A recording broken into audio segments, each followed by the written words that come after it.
Hey, beautiful people. So lovely to have you here once again, to have your company. A real pleasure. So here we are. So I have not long been back from the Boffey, and we had the hugest downpour of rain that was so very welcomed.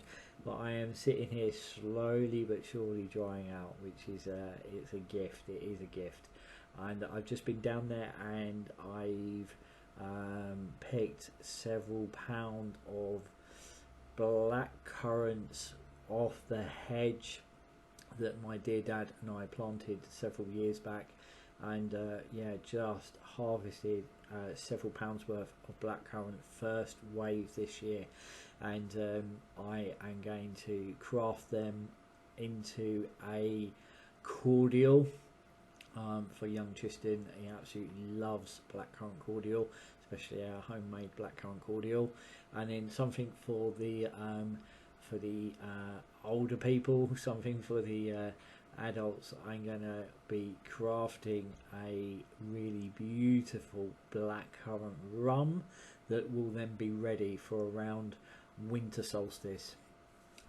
So something for the elders, and yeah, that'll be really beautiful. A good friend of mine crafts blackcurrant gin, and I was like, well, maybe I can craft blackcurrant rum this year, as we have such a beautiful long hedge of blackcurrant, and then maybe me and him can trade some rum, which would be really lovely. Then I picked a huge harvest of lemon balm that is now, some of it is hanging to dry, some of it is in the dehydrator, that will then be woven into our tea blends. Some mint as well. We've got another lot of mint coming through, so that'll be a second harvest of mint. This is first harvest of lemon balm. We got sage that will be ready shortly as well.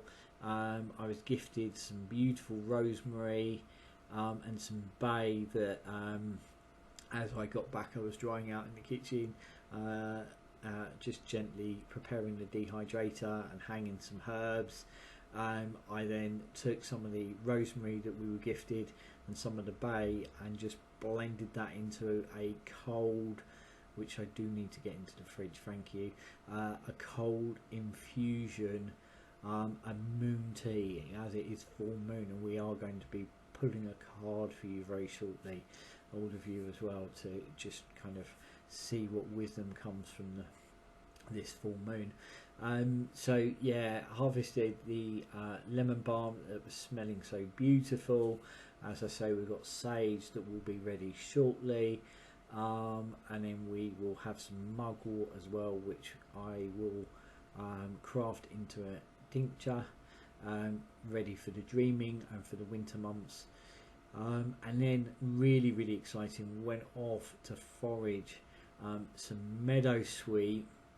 Those of you that know about meadowsweet, you'll know she is such a beautiful, incredible plant ally, teacher and healer, and she is growing in absolute abundance. And a good friend had told me that she was growing around about 5 minutes, not even that, 3-4 minutes away from the Boffey, and I went there and it is in abundance. And I always think that when a plant is showing up like that, that when she's showing up in such abundance, like there's more of it than ever before, that in itself is a message, you know.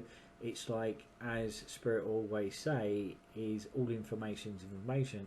It is no different to when they come through. How they come through in those initial moments of contact when you're delivering a consultation is almost like information within itself. So how it shows up is information within itself. So the fact that meadowsweet is showing up in sways and there's an abundance of it feels to me like something that should not be missed.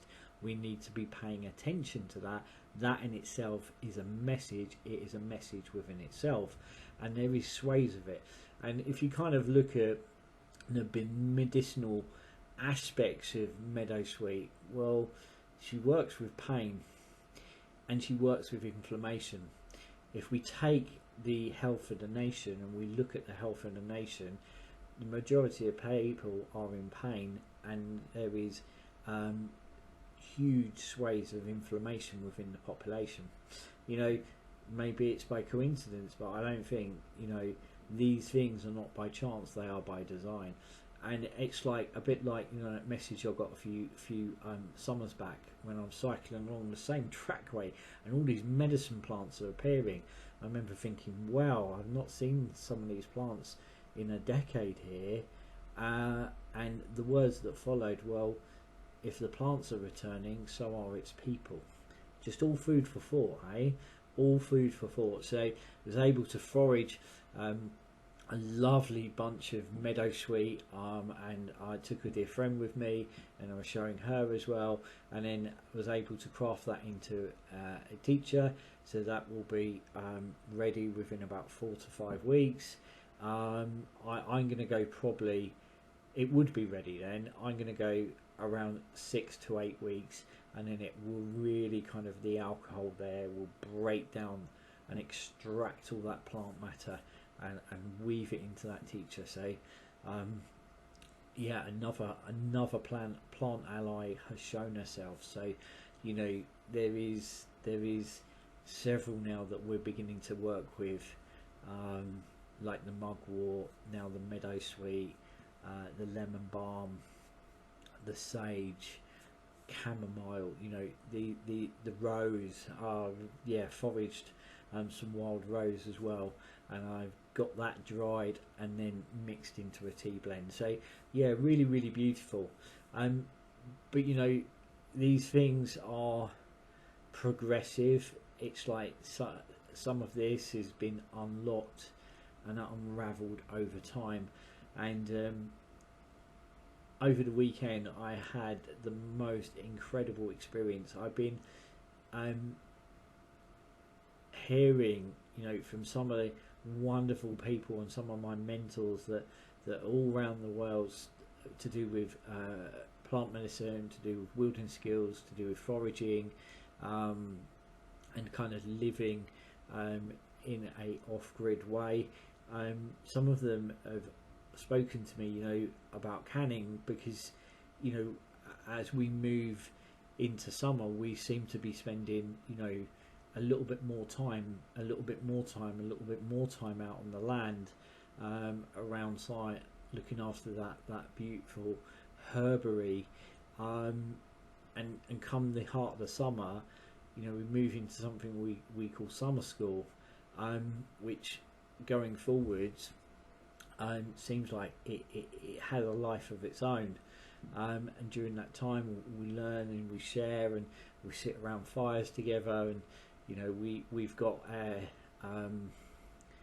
Lammas ceremony coming up at the end of July, and mid-July we've got this lovely little camp with some really lovely friends, and then come late July we have Lammas, and then that is the pathway into summer camp, and then for the next 20 days that's where we're going to be. So, you know, looking at other ways of doing things, you know, like, you know, finding out and understanding how solar works, and then, you know, looking at all those kitchen wilderness skills, and then canning has been coming onto and into my awareness, and then over these last few days it was something that I have been taught, and I am absolutely just stoked about that, because it means that going forwards there is no reliance on refrigeration, and I was taught a handful of recipes, some of which I'm going to show you. So here we have what I call breakfast potatoes. Okay, it seems really simple. These are now canned and 90% cooked within the can itself. It's airtight. It is now shelf stable for up to 2 years. How incredible is that? So it's just water, potatoes, some salt and a little bit of vinegar in water, canned, and then that process, that sits in a canner, water bath canner, for up to 3 hours. Now this is shelf stable for up to 2 years. These are breakfast potatoes, so pop them out the can, grate them if you wanted then and make them into hash browns, or we're going to chop them up, pop them into a pan with some onions, about 10 minutes, and then you have beautiful, almost like partially roasted like potatoes, or like I say, you could make them into hash browns alongside some onions, alongside some poached eggs, and that is your breakfast potatoes. Okay, it can sit there in the bell tent, up on the shelf, and that is one of your go-tos. Okay, another one that we crafted and we were taught is this beautiful butternut. So that is a 2 pint, the potatoes are 2 pint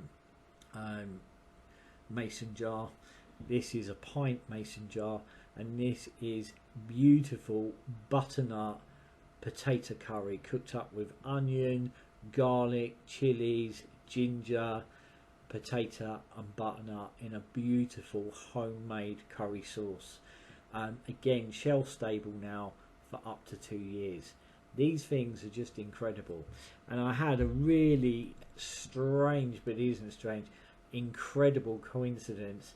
There is no coincidence. These things are never by chance, they are by design. Well, I went off to get some canning supplies after being taught. Went off to get some canning supplies so I could apply what I'd been taught.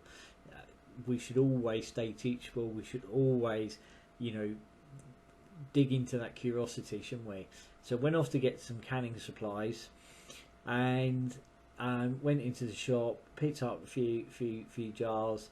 There at the checkout, lady says to me, "Oh, are you preserving jam?" I went, "No." And she goes, "Oh, what are you doing?" I said, "I just learnt canning." She goes, "Do you know what? Looking out into the world, that is something maybe we should all be doing. We should all be learning those skills." Had quite a conversation with her that she led, and I was like, this is validating so much of what I'd been saying and feeling, and kind of like discussing with some of these incredible people that I get share time with around the fire. And I'm like, it's just being mirrored completely back to me by this random stranger on this checkout within this store. It's like, you know, these things are beginning to show up everywhere, you know, so it has a life of its own.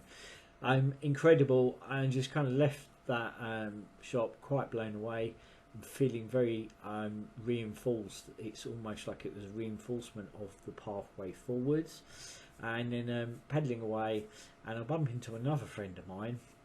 She shouts across the road, "Hey Shane," I stop, "Hi," and we have this conversation, and she points me out to where the meadow sweet is. She said, "You were after meadow sweet, you were talking about me here. It's not far from the Boffy," and gave me directions. And then later that day, as I knock on the door, I was consulting, so I couldn't answer, but later on, opened the door, sitting there in a bag, was meadow sweet. Just, you know, all happening within a short amount of time on the same day. These things are never by chance, they are by design. So I'm going to read you very gently, I'm going to read you a post that I shared this morning over on my Instagram, and it just feels a really important post to share with you. The world continues to rupture, break, fracture and crack open. Yet I'm feeling so very grateful for the incredible people in my world. For the moments, good and bad, joyful and painful, I am humbled to bear witness to your lives, your journey, and to the many moments that have been shared, many of which have been over Skype, around a fire, sat on a log, or around a table. Blessed, precious, importantly, treasured moments that are like a living, breathing anchor, rooting and nourishing our lives. After all, we are the sum of our life experiences, are we not? We can also tell a lot about a person by the company they keep. I'm blessed and beyond blessed to be surrounded by the most kind, generous, courageous, spirited folk who are so generous in sharing their time, skills, knowledge and wisdom, many of which live within the fringes, the edges and the spaces between, yet are deeply convicted in crafting a world forged from tenderness, who embody such radical truth, radical compassion alongside radical responsibility. And joy is an act of resistance. You know, I was saying some time back that I had this concern that we were being conditioned out of joy, we were being engineered out of joy. We're almost like as if we are literally being conditioned out of it, that our relationship to it is becoming diluted and broken down, like joy is becoming a rare thing. And that I could feel happening there within the collective, and I was thinking, hold on, this is beyond sorcery, this is beyond fuckery, this is so wrong that we are being engineered, we are being conditioned collectively outside of joy. And it is really important that we uphold, caretake, nourish, nurture and protect the joy within ourselves and the joy within each other. Like, we need to just absolutely kind of lean in and bring people into our hearts and into that space to really nurture and protect that joy around us all. We should no way be conditioned into a joyless society. And an amazing lady, I'm going to read you, amazing lady says, you know, Lucy, I'll leave a link within the video to her Instagram, incredible, and you can then go and explore her YouTube as well.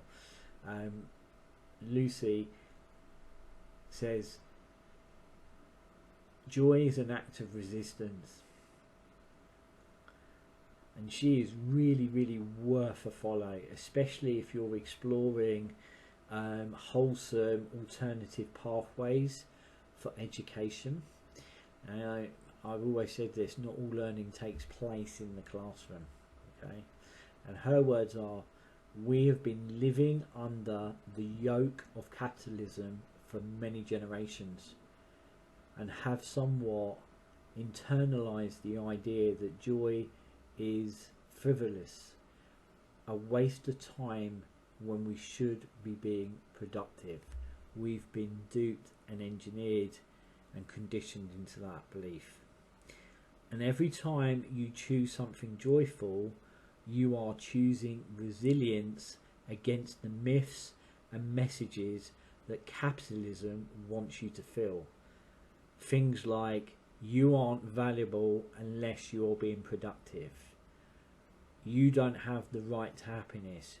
Joy is a privilege and you haven't earned it. Joy is a natural human state and it is ours for the taking. You know, how often do we hear people say, oh, I can't wait till the weekend and I can stop, or I just got to keep going to my holiday, or sitting there with their hands on the head Monday morning going, I just can't do this, or you know what, becoming unwell because then it justifies them resting or stopping.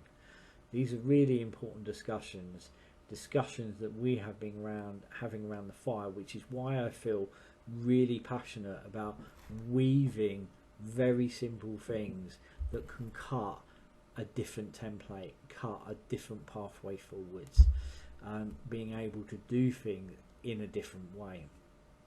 Now, I want to share the card with you. That jumped out the pack, and I did drop it. So I was like, right, okay, take two. And I am going to show you this card that jumped. It literally, as I was shuffling, leaped out of the pack, flew under the desk right in the corner. So I had to kind of root around, and I was like, do you know what? Other things come to mind. Let's take two. But here's the card. Okay, it's a full moon, and I think some of the aspects of this full moon is super moon.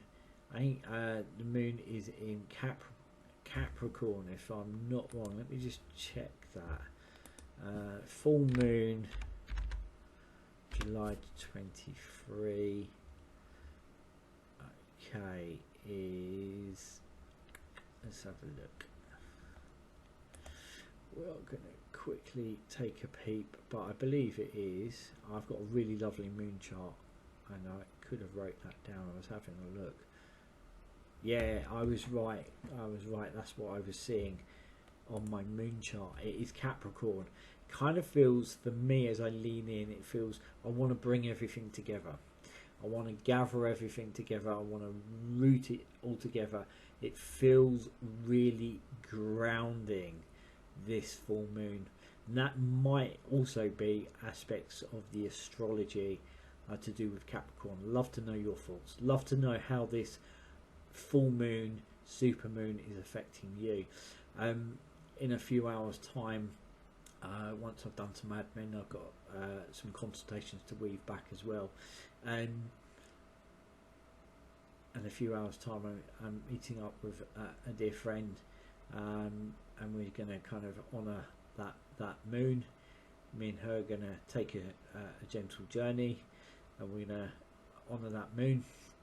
But I've blended up a really lovely moon tea, cold moon infusion from the herbs that have been gifted.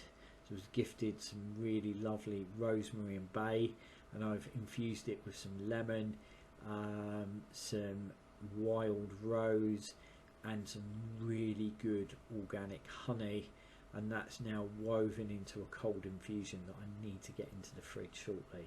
But here is the card. This absolutely makes sense, and it does make sense to me as well. When I was putting that cold infusion together, I was like, rose needs to go in there, some moon tea, so it's soft, gentle, illuminating, but rose needs to go in there. We need to keep nurturing our heart spaces and stay within our heart spaces as well, as much as we can. But here is the card. Heart center, connection, love, and receiving. I hope it feels a really, really beautiful card. Like I say, this absolutely leapt out the pack. This oracle deck is the Celtic Spirit Oracle deck, but lovely. Connection, love, and receiving. I think that's the thing, is that, you know, we need to lean in to nourish, nurture, caretake, and protect each other's joy, and just absolutely reweave joy as a priority. Otherwise, we're going to wake up conditioned and duped, fucked, sorcery, fuckery, that's what it is. And we're going to wake up and we just drift so far away from our relationship with joy. Let it become the forefront. As always, sending you all so much love. Until next time, keep shining. Those of you are part of the Beyond the Hedge, we are going to be taking a deep dive into this in the coming days and weeks. Until next time, keep shining, sending you all so much love.